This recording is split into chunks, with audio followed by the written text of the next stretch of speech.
Bueno, buenos días.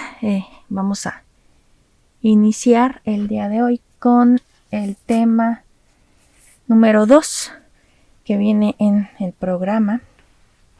Un tema muy importante, un tema introductorio, igual no en cuanto a función de la historia, sino introductorio de conocimiento para el quehacer médico diario, ¿vale?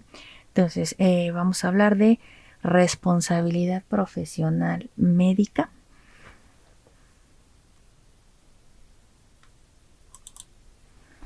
Y bueno, cuando hablamos de nuestra responsabilidad como médicos, tenemos dos aspectos importantes: obligaciones y derechos del paciente y obligaciones y derechos del médico. ¿De cuál vamos a hablar? Primero vamos a hablar ahorita de nuestro paciente, ¿no? ¿Cuál es el antecedente importante de estas obligaciones y derechos? La Declaración de Lisboa. La Declaración de Lisboa, adoptada por la 34 Asamblea Médica Mundial en Lisboa, Portugal, de ahí el nombre, en septiembre de 1981, enmendada por la 47 Asamblea General en Bali, Indonesia, en septiembre de 1995, y revisada de nuevo la redacción en la 171 sesión del Consejo en Santiago de Chile en octubre del 2005. Y entonces, bueno, vemos que esa Declaración de Lisboa pues me va a dar todo el antecedente que a continuación vamos a revisar. Y bueno, entonces iniciamos. ¿Qué me dice esta Declaración de Lisboa? Como tema introductorio, o bueno, como introducción, nos dice: la relación entre los médicos, sus pacientes y la sociedad ha sufrido importantes cambios en los últimos años. Aunque el médico siempre debe actuar de acuerdo a su conciencia y en el mejor interés del paciente, se deben hacer los mismos esfuerzos a fin de garantizar la autonomía y justicia con el paciente. La siguiente declaración representa algunos de los derechos principales del paciente que la profesión médica ratifica y promueve. Los médicos y otras personas u organismos que proporcionan atención médica tienen la responsabilidad conjunta de reconocer y respetar estos derechos. Cuando la legislación, una medida de gobierno o cualquier otra administración o institución niega estos derechos, los médicos deben buscar los medios apropiados para asegurarlos o restablecerlos. Y en esta introducción, si ustedes ven, nosotros como médicos somos importantes, muy importantes. Hablamos de que nuestra responsabilidad es respetar y reconocer los derechos de nuestros pacientes y salvaguardar estos derechos siempre que estemos en contacto con pacientes. Tenemos que garantizar la autonomía y la justicia con el paciente. Y yo les preguntaría, ¿qué es justicia? ¿No? ¿Cómo vamos nosotros a ser justos en el tratamiento con un paciente? Y entonces, por definición, justicia es el principio moral que inclina a obrar y juzgar respetando la verdad y dando a cada uno lo que corresponde. Nosotros tenemos que ser justos siempre.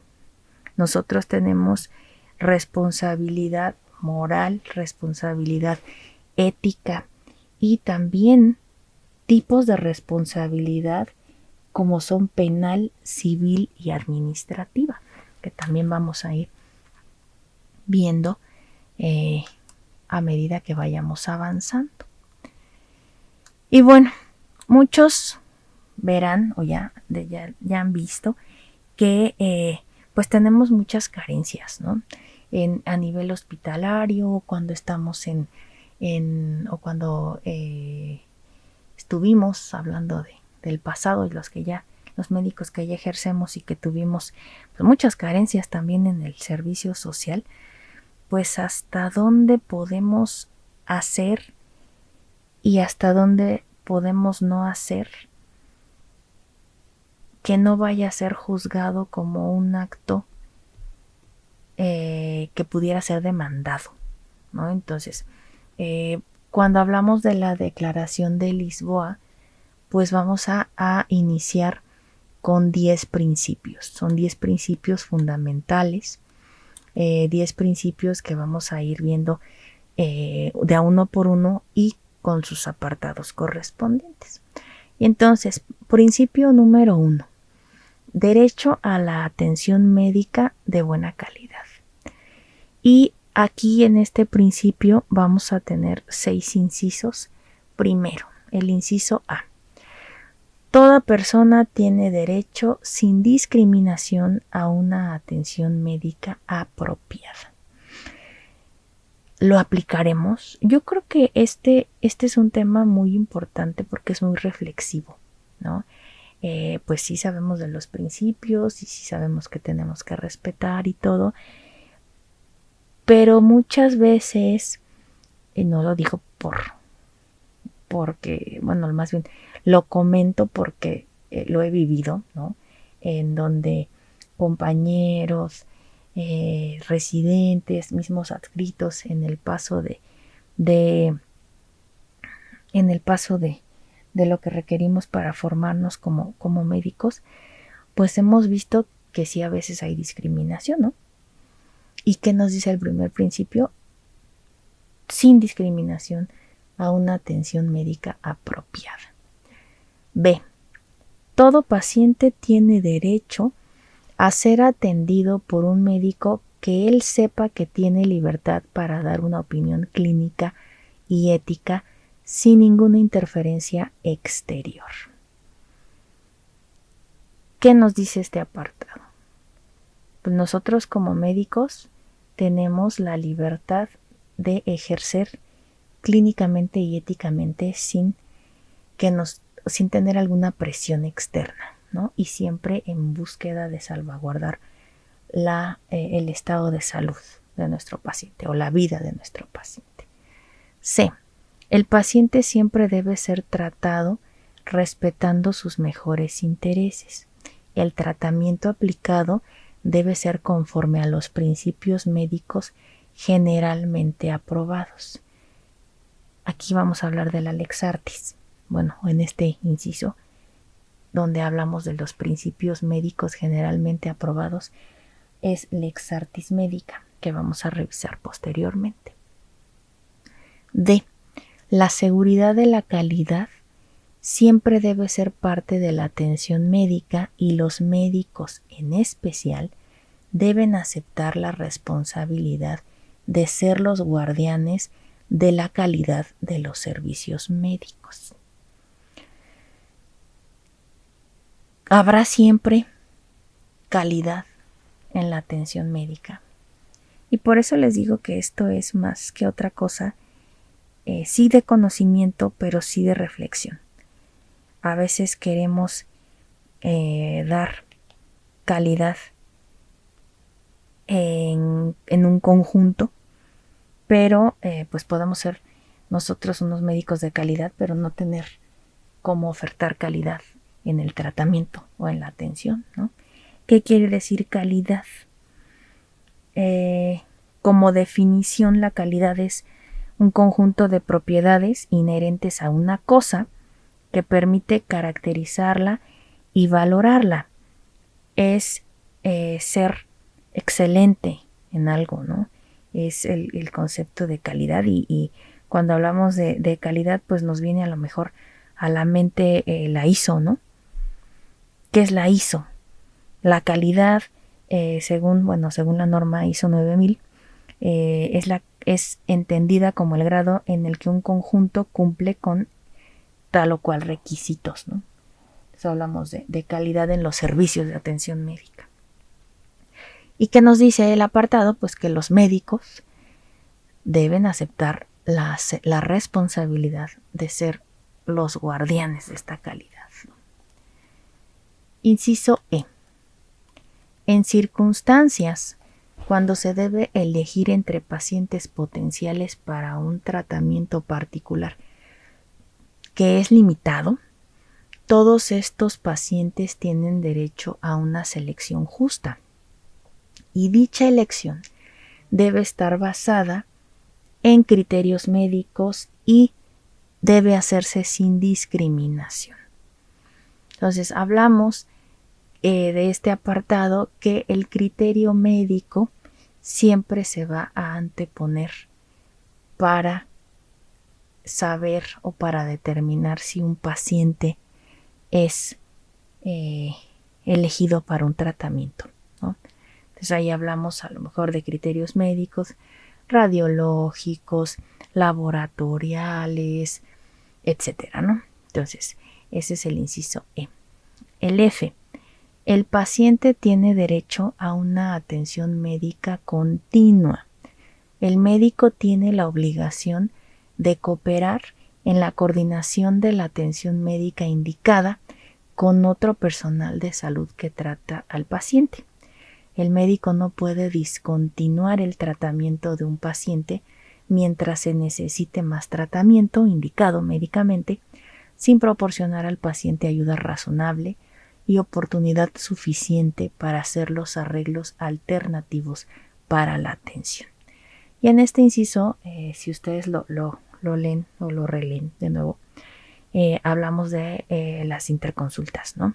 Hablamos de tal vez servicio de referencia contra referencia, ¿no? Donde nosotros a lo mejor damos una atención inicial, pero el paciente requiere de más especialistas, de más instituciones en donde si el tratamiento está indicado se le tiene que dar, ¿no? Ahí hablamos también de pues que nosotros somos los que damos el diagnóstico y vemos el pronóstico, y vemos si hay oportunidad de que alguien más retome nuestro tratamiento para salvaguardar la vida o el estado de salud de nuestro paciente. Eso es en cuanto al principio número 1, que ya vimos que se llama derecho a la atención médica de buena calidad. Segundo principio, derecho a la libertad de elección. Este es bien importante, ¿no? Que mencionen sus dos incisos. Inciso A. El paciente tiene derecho a elegir o cambiar libremente su médico y hospital o institución de servicio de salud sin considerar si forman parte del sector público y privado. Y esto sí lo vemos mucho, ¿no? Es que ya no vine con usted porque después de 3 consultas, pues como que no veo que me componga y me dijeron que fuera a ver a tal o cual médico y fui y pues tampoco estuve con él el tiempo requerido y me fui con otro, etcétera, ¿no? Entonces hablamos de muchos casos y de muchas circunstancias. También hablamos de pacientes que se sienten cómodos estando con nosotros a pesar de que tal vez ya los referimos con algún especialista o con algún otro compañero, y sigue siendo nuestra responsabilidad el velar que la indicación que nosotros demos la haya acatado el paciente, ¿no? En función de preservar su estado de salud. Pero en función del principio, pues sí, a veces sabemos médicos, bueno, no estoy de ese lado, pero a veces hay médicos que si buscan la segunda opinión famosa, se molestan, ¿no? Dicen, ay, no, este paciente ya me dejó, ¿no? O sea, quise ir con alguien más, pero bueno, es parte del derecho a la libertad de elección. Siguiente inciso, el paciente tiene derecho a solicitar la opinión de otro médico en cualquier momento. Esto también lo vemos tal vez no tan seguido cuando estamos en hospital, pero sí vemos que a veces el familiar dice, bueno, ¿sabe qué, doctora? Pues no hay cirujano, ya es viernes en la tarde y ya me orientaron y me dijeron que no hay cirujano en la noche y que viene el sábado y domingo y tampoco hay en la jornada acumulada el cirujano, ni en el diurno ni en el nocturno, y que el de lunes sale de vacaciones, el que viene en la mañana, y entonces pues quiero la opinión de otro cirujano que yo pueda pagar tal vez, y que me diga si lo dejo aquí, si lo saco, si etcétera, ¿no? Yo creo que nos hemos enfrentado mucho a ese tipo de situaciones, y bueno, hablamos que pues de acuerdo al derecho de los pacientes, pues el paciente tiene derecho, ¿no?, a solicitar la opinión en cualquier momento.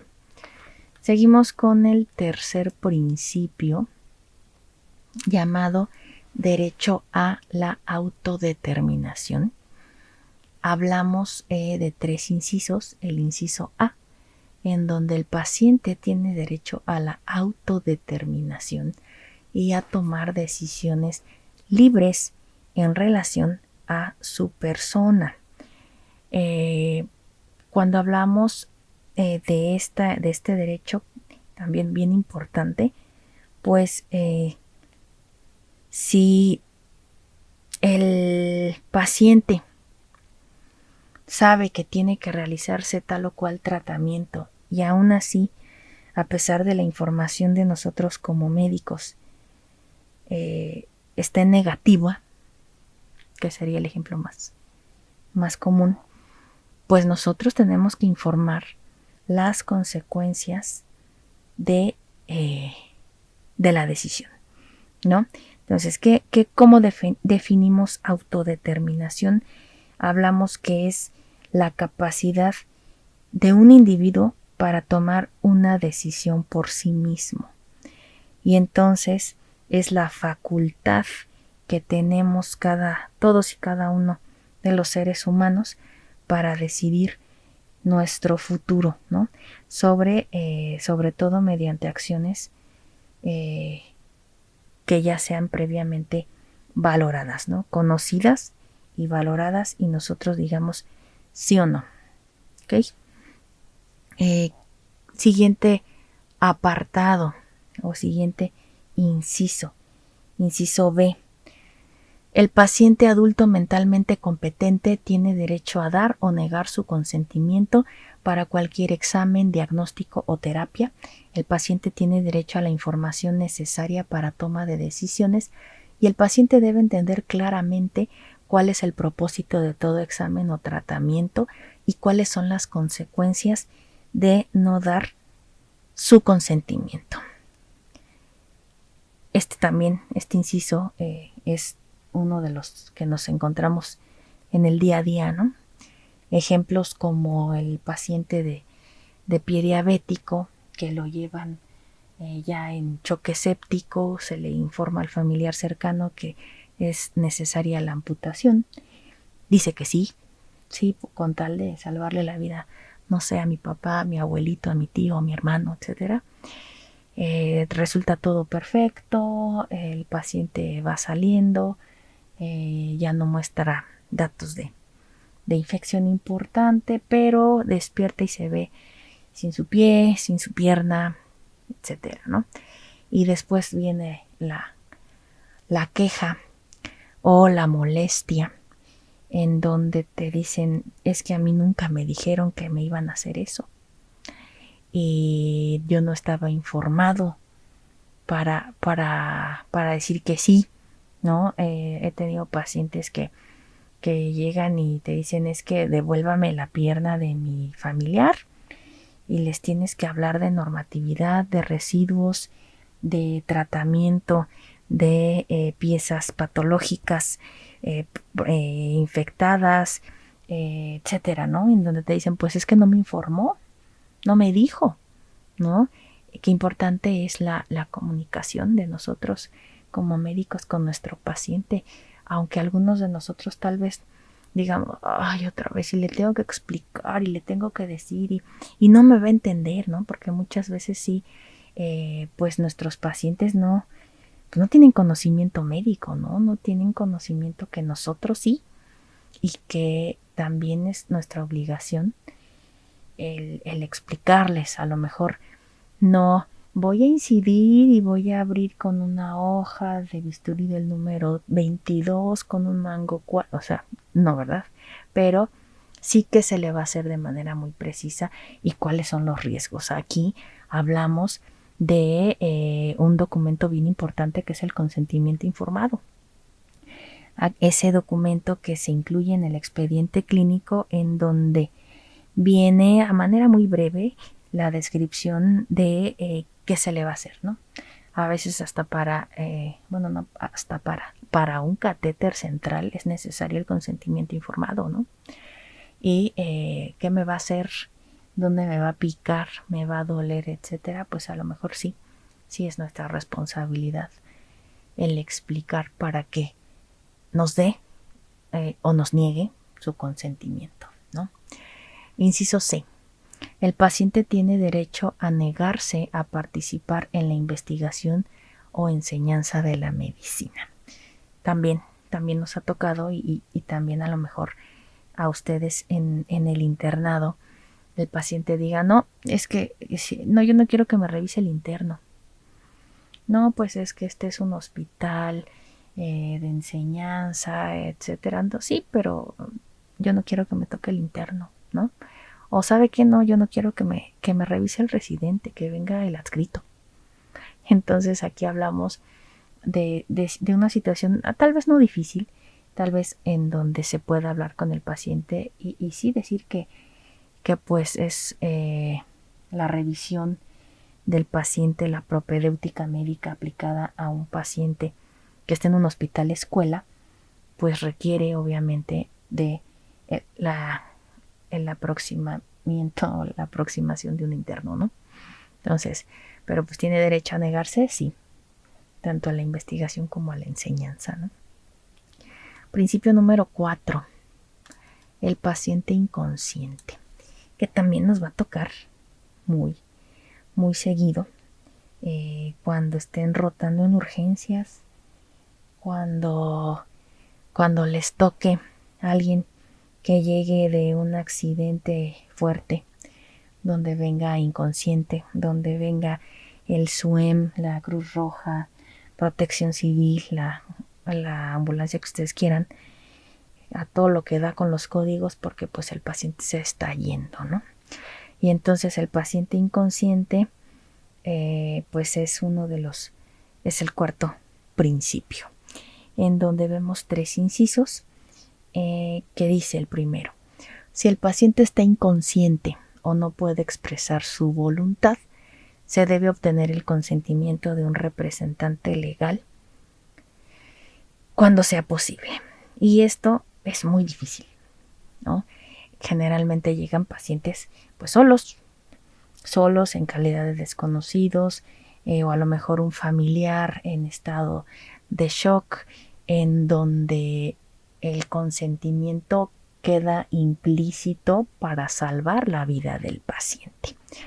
Difícilmente alguien que llegue a urgencias pues va a querer morir, ¿no?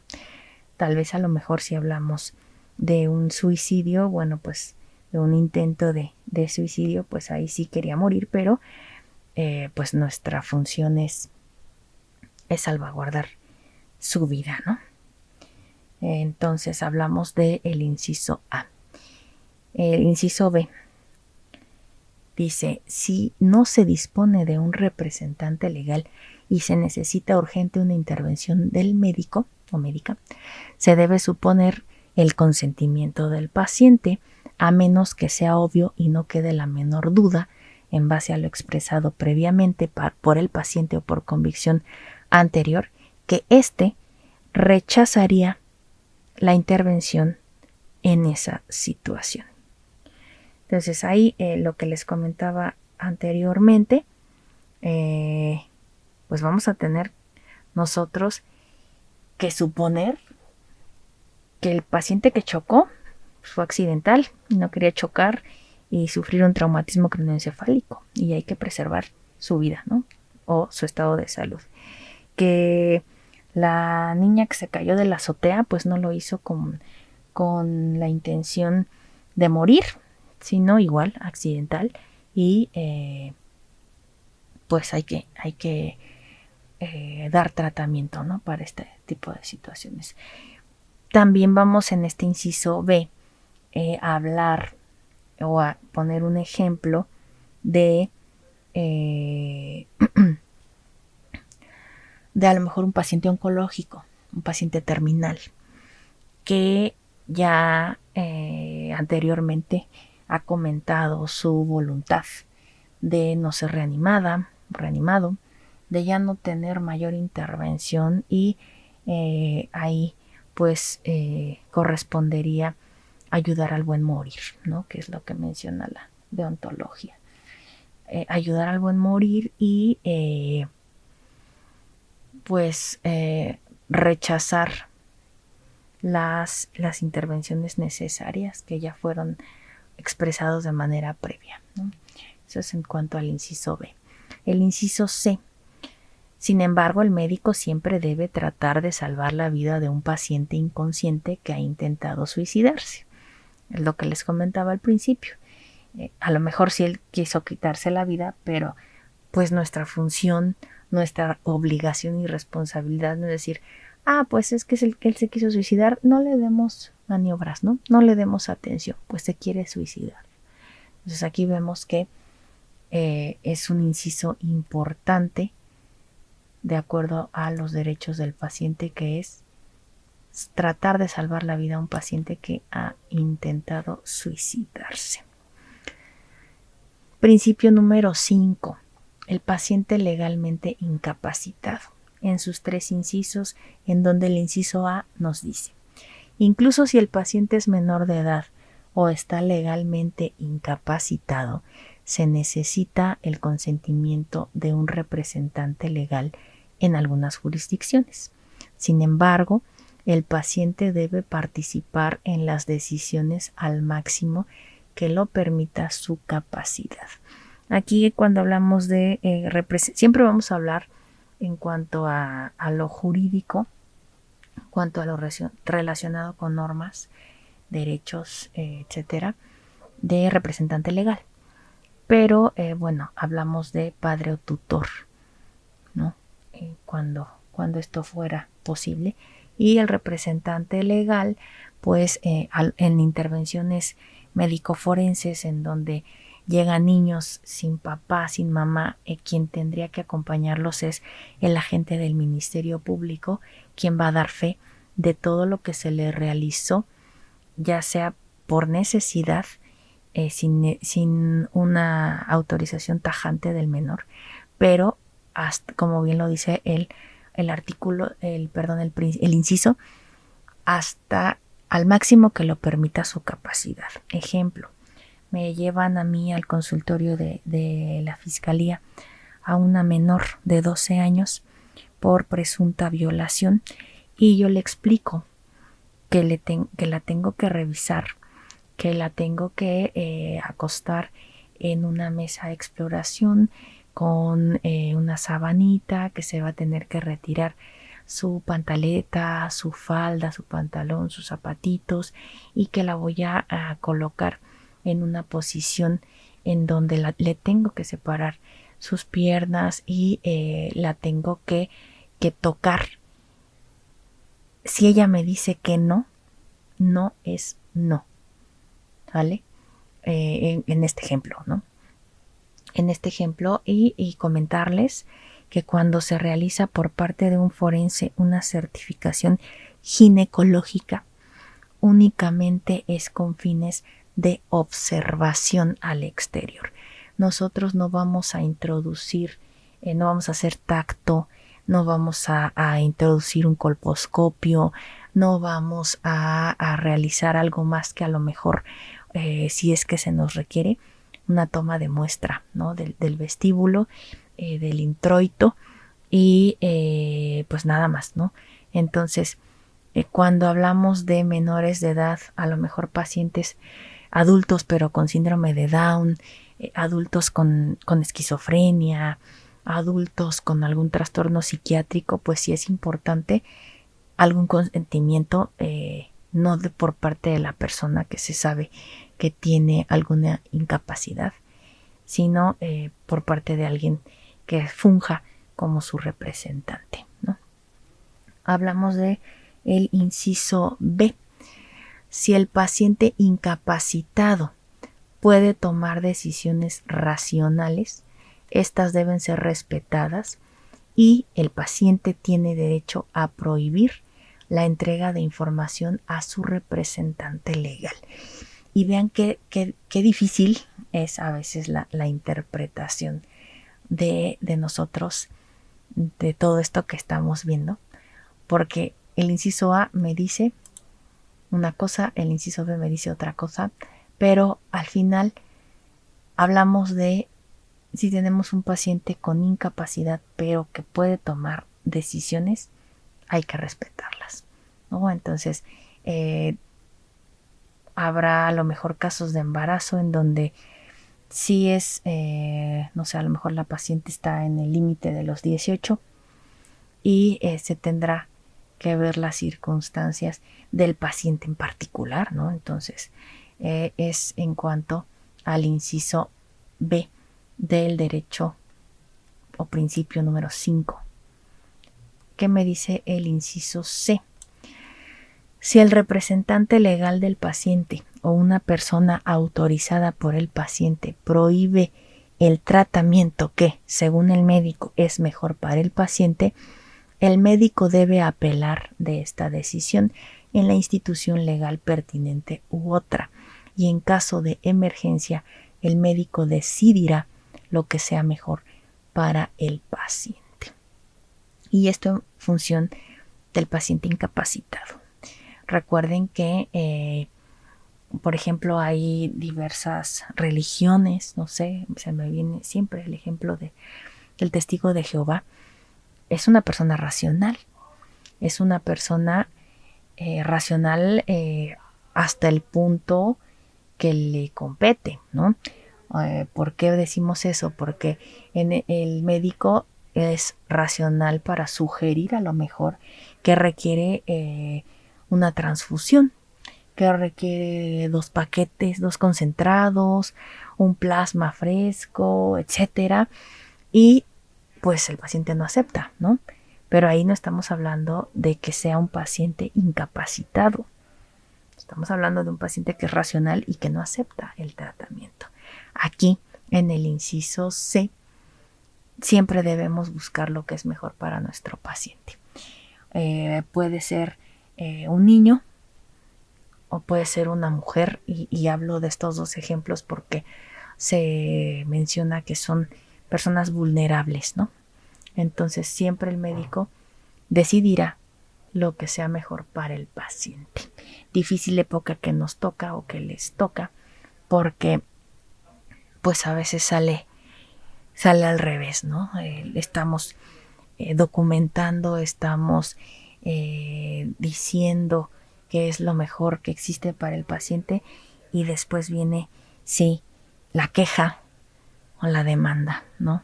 Cuando nosotros lo que buscamos es lo mejor para nuestro paciente. Principio 6 o 6. Procedimientos contra la voluntad del paciente. El diagnóstico o tratamiento se puede realizar contra la voluntad del paciente en casos excepcionales, sola y específicamente si lo autoriza la ley y conforme a los principios de ética médica. Y difícil el diagnosticar o tratar en contra de la voluntad de un paciente. Yo espero que no nos enfrentemos a esto, porque pues hablamos de casos excepcionales y cuando hay autorización de la ley. Hay un ejemplo en este principio, ya tiene no sé si años o meses, en donde la Suprema Corte de Justicia falló a favor del pediatra que buscaba dar el tratamiento que los padres negaban para un niño. Entonces, no puedo precisar ahorita cuáles son las características en particular de la situación, pero sí sucedió, sí fue uno de los logros importantes o un fallo importante en donde fue a favor del médico que buscaba lo mejor para su paciente. Y nos vamos al séptimo, derecho a la información. Aquí tenemos 5 incisos. El inciso A: el paciente tiene derecho a recibir información sobre su persona registrada en su historial médico y a estar totalmente informado sobre su salud, inclusive los aspectos médicos de su condición. Sin embargo, la información confidencial contenida en el historial del paciente sobre una tercera persona no debe ser entregada a éste sin el consentimiento de dicha persona. Inciso B: excepcionalmente se puede retener información frente al paciente cuando haya una buena razón para creer que dicha información representaría un serio peligro para su vida o su salud. En este inciso, pues pudiera ser un paciente psiquiátrico, ¿no? En donde, pues, el médico tiene a lo mejor resultados o sabe de alguna otra patología importante y sabe que puede poner en peligro su vida o su salud. Inciso C: la información se debe entregar de manera apropiada a la cultura local y de tal forma que el paciente pueda entenderla.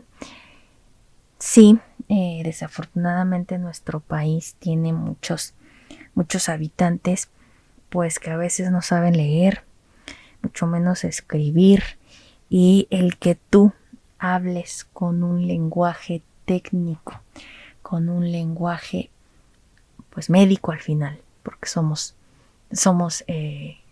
o utilizamos un lenguaje muy específico, universal y preciso, sí, pero entre nuestros pares, pero pues no necesariamente el resto de la humanidad o de la población pues tiende a entendernos, ¿no? Entonces, hablamos de la cultura local y de tal forma que el paciente pueda entenderla, pues yo tengo compañeros que hicieron su servicio en Mérida, o en Yucatán, en diferentes localidades, y tuvieron que aprender maya, ¿no?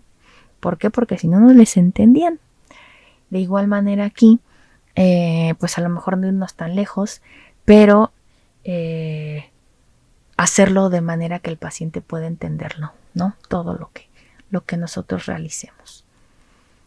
Inciso D: el paciente tiene el derecho a no ser informado por su solicitud expresa, a menos que lo elija la protección de la vida de otra persona. Y esto a lo mejor es en función de, no sé, el ejemplo de cómo salió mi biometría hemática, ¿no? Al paciente tal vez le interesa, ¿tengo anemia o no tengo anemia? Y ya, no me diga cuánto tengo de hemoglobina, no me diga cuánto tengo de leucos, no me diga cuánto tengo de corpuscular media, etcétera, ¿no? Entonces, ahí pues no estás informando por solicitud expresa, pero no estás informando a lo mejor aspectos muy que no impactan al momento de decir el diagnóstico o de decir sabe que no tiene anemia, ¿no? A menos, como lo dice el inciso, que lo exija la protección de la vida de otra persona, ¿no? A lo mejor si estamos hablando de algún padecimiento infeccioso o alguna situación así. Inciso E: el paciente tiene derecho de elegir quién, si alguno, debe de ser informado en su lugar. Y esto también sucede, ¿no? Sabe que va a venir mi esposa, ¿no? Le puede decir a ella, por favor, si hay algo que hacer, si me va a dar tratamiento de algo, porque pues definitivamente yo no puedo venir, o yo elijo a quien se informe en mi lugar, ¿no? Principio o derecho número 8, derecho al secreto, en donde hablamos de 3 incisos. Inciso A: toda la información identificable del estado de salud, condición médica, diagnóstico y tratamiento de un paciente y toda otra información de tipo personal debe mantenerse en secreto, incluso después de su muerte. Excepcionalmente, los descendientes pueden tener derecho al acceso de la información que los prevenga de los riesgos de salud. Esto es en función del expediente médico, que es donde va vertida toda la información de nuestro paciente, pero también saber que a pesar del secreto, si hablamos de una investigación judicial, si hablamos a lo mejor de una persona que fallece en unas condiciones pues medias lúgubres y extrañas, el agente del Ministerio Público puede solicitar el expediente clínico ante la institución o ante el médico privado y se tiene que dar. ¿Por qué? Porque es una instrucción judicial en donde estamos o estaríamos obstruyendo la investigación pertinente para llegar a los aspectos que pudieran llevar a lo mejor a la persona a la muerte, o en donde vemos aspectos de salud de un paciente que a lo mejor muere de manera extraña, ¿no? O con una condición patológica pues que no checa con el estado previo de salud, con las condiciones mismas del paciente. Inciso B: la información confidencial solo se puede dar a conocer si el paciente da su consentimiento explícito o, como les mencionaba, o si la ley prevé expresamente eso. Se puede entregar información a otro personal de salud que presta atención solo en base estrictamente de la necesidad de conocer, a menos que el paciente dé un consentimiento explícito. Aquí hablamos de las interconsultas también, ¿no? Se puede entregar información a otro médico que va a prestar atención, pero que necesita conocer los antecedentes de ese paciente para saber qué es lo que va a aportar al tratamiento o qué es lo que se requiere para salvaguardar el estado de salud del paciente. Inciso C: toda información identificable del paciente debe ser protegida. La protección de la información debe ser apropiada a manera de almacenamiento, y las sustancias humanas que puedan proporcionar información identificable también debe protegerse del mismo modo. Y esto va en, pues la información debe de ser acumulada y guardada. Principio o derecho 9, derecho a la educación sobre la salud. Toda persona tiene derecho a la educación sobre la salud para que la ayude a tomar decisiones informadas sobre su salud personal y sobre los servicios de salud disponible. Dicha educación debe incluir información sobre los estilos de vida saludables, los métodos de prevención y detección anticipada de enfermedades. Se debe insistir en la responsabilidad personal de cada uno por su propia salud, y los médicos tenemos la obligación de participar activamente en los esfuerzos educacionales. Muy breve, muy conciso, pero muy importante. Y es algo que sí se realiza en nuestro país. Difícil que se lleve a cabo como uno de médico quisiera. Estamos hablando de pues corregir estilos de vida que están muy arraigados. ¿Qué nos pasó ahora en esta situación de la pandemia? Pues muchos diabéticos, muchos obesos, muchas personas con comorbilidades, que es de años que la información médica está al alcance de estas personas sobre la modificación del estilo de vida. A lo mejor hablando del tema de la educación en cuanto al nacimiento de pequeños o de mujeres multíparas, en donde hablamos que la prevención, los métodos de anticoncepción pues son preventivos para que a lo mejor una madre fallezca porque previamente ya tuvo eclampsia, ¿no? O no vayamos tan lejos, preeclampsia, o que fue un código máter en su primer embarazo y bueno, pues ya se le informó que para un segundo pues es muy difícil y de todos modos pues la ves y dices cómo es posible, ¿no? Que con toda la información que se le dio sobre, sobre su salud pues haya seguido por otro camino. Detección anticipada de enfermedades. Entonces, qué importante este renglón en donde dice se debe insistir en la responsabilidad personal de cada uno por su propia salud. Pero yo creo que les va a pasar. Todos siempre nos preocupamos por nuestros pacientes. Siempre. A lo mejor únicamente como médicos, pero no es siempre así. Nosotros somos humanos. Y obviamente que si vemos mal a nuestro paciente, si lo vemos triste, si lo vemos contento, si vemos que va bien en su tratamiento, pues eso es algo que nos afecta, ¿no? Y entonces, pues no podemos deslindarnos de nuestro paciente, ¿no? Como individuo para el cuidado de su salud. Bueno, vamos finalizando. Vamos a ver el derecho 10, importante también, derecho a la dignidad, en donde vamos a ver 3 incisos. El A, la dignidad del paciente y el derecho a su vida privada deben ser respetadas en todo momento durante la atención médica y la enseñanza de la medicina, al igual que su cultura y sus valores. Inciso B, el paciente tiene derecho a aliviar su sufrimiento según los conocimientos actuales. Hablamos de voluntad anticipada. Inciso C, el paciente tiene derecho a una atención terminal humana y a recibir toda la ayuda posible para que muera lo más digna y aliviadamente posible. Y bueno, qué importante estos incisos que nos habla de dignidad. ¿Cómo definimos la dignidad humana, ¿no?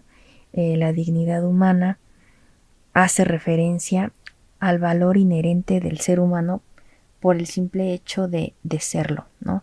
En cuanto a ser racional, en cuanto a ser una persona dotada de libertad. Esto es, o la dignidad no se otorga por nadie, sino es consustancial al ser humano, ¿no? Entonces, pues es el derecho que tiene cada ser humano de ser respetado y valorado como ser individual y social, con sus características y condiciones particulares por el solo hecho de ser persona. ¿Sale? Entonces, qué importante es el derecho a la dignidad del paciente.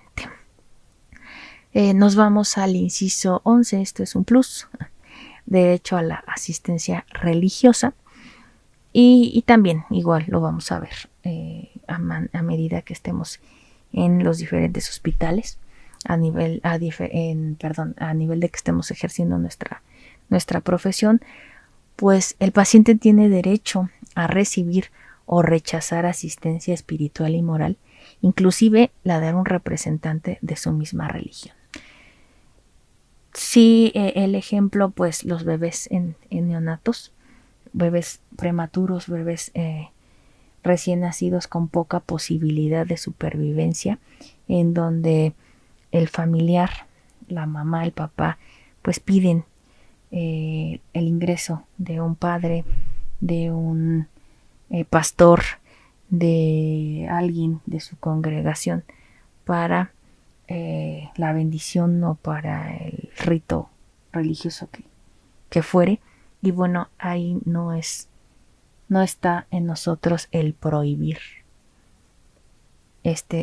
o coartar este derecho, ¿no? Que sí, si estamos en el hospital, pues obviamente hay hay reglas en el hospital, a lo mejor el pastor o el padre tendrá que colocarse un gorro, cubrebocas, una bata, unos guantes, etcétera, porque igual pues reglas siempre va a haber en inmuebles hospitalarios, pero bueno, no podemos decir que no, así estemos en el cuerpo de gobierno como médicos tratantes, pero ahí hay un pero, pues obviamente que si el padre o el pastor llega a cuando estemos haciendo la colocación de un central o cuando estemos haciendo algún procedimiento médico, pues sí, obviamente tener que decir que no, ¿no? Que no, pero que puede regresar en 1 o 2 horas o que puede ser mañana, etcétera, ¿no? Entonces, pues esto es cuanto a la Declaración de Lisboa, una de las partes del tema que es responsabilidad profesional médica. Hasta aquí vamos a checar el día de hoy para continuar con las responsabilidades, los tipos de responsabilidades e ir desglosando de una a una hasta llegar a la práctica médica. Muchas gracias.